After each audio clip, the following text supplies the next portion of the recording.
Am I the astronaut for telling my girlfriend she's going to have to get over dirt if she wants kids? My 25 female girlfriend, Amy, 27 female, is a wonderful person. She's very smart. She works in a clean room with computer chips and stuff. But she's also something of a germaphobe. To the point that she keeps her toothbrush in the hallway outside the bathroom in a Ziploc bag.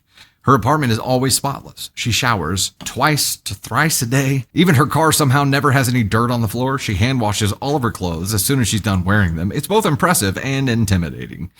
Also, like, her working in a clean room has got to be her dream job. She's like, everything is perfect here.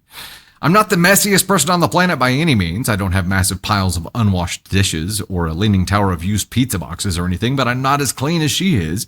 I'm not against making some adjustments, but we've been talking more about the future now that we're getting serious, and I've come across a problem. Amy wants kids. Desperately wants kids. I'd like kids too, but she's never been around babies or little kids before in her life, and seems to think she'll be able to keep the house just as clean as it is now and keep the baby spotless too.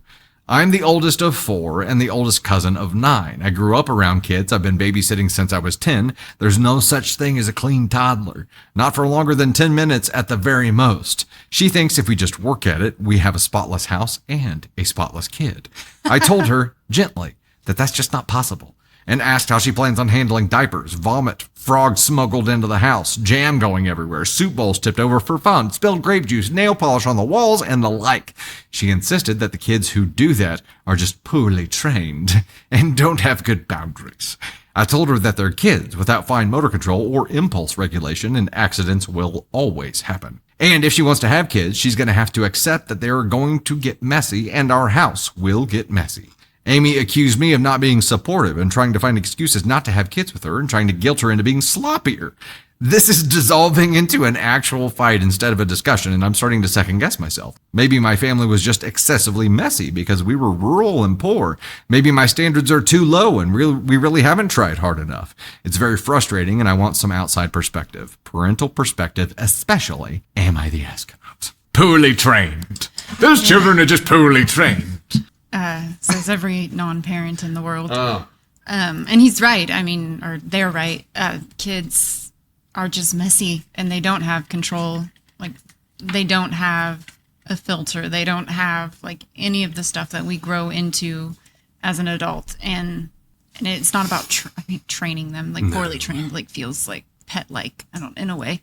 It does. I taught my dog to sit, and they stay there the whole day. They never move. Navy, this is not how I trained you. Yeah, but I think this is a good topic to have a discussion to have now before you actually have the kids and it becomes this very messy, non-messy situation. Because I feel like it will, and it does derail your life because everything before kids is much different after kids, and it's just life. Like, it's how it goes. And I grew up, my mom wanted the house clean all the time. It was not like this though.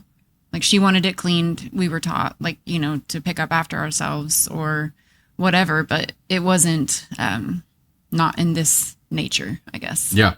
Yeah. And your mom was very similar. Yes. When the vacuum was running at 6 a.m., we knew it was not going to be a good day.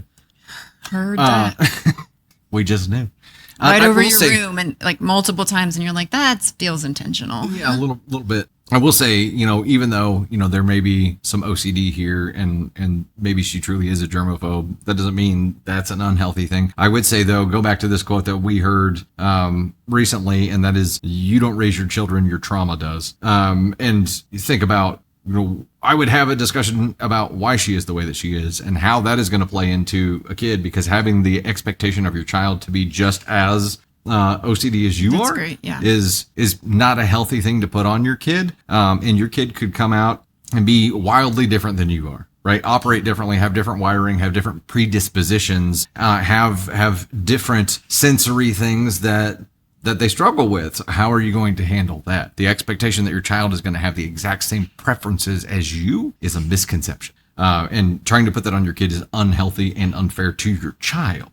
Not, and that's going to lead to frustration with you. I agree with everything you're saying here, OP. I think it is I would rather have this discussion now than either end up with you being an incredibly frustrated parent because nothing is the way that you want it, or end up with you being an incredibly frustrated parent who also gives our child a complex and trauma and gives them something they have to deal with for the rest of their lives too. I think you're doing the right thing here, OP.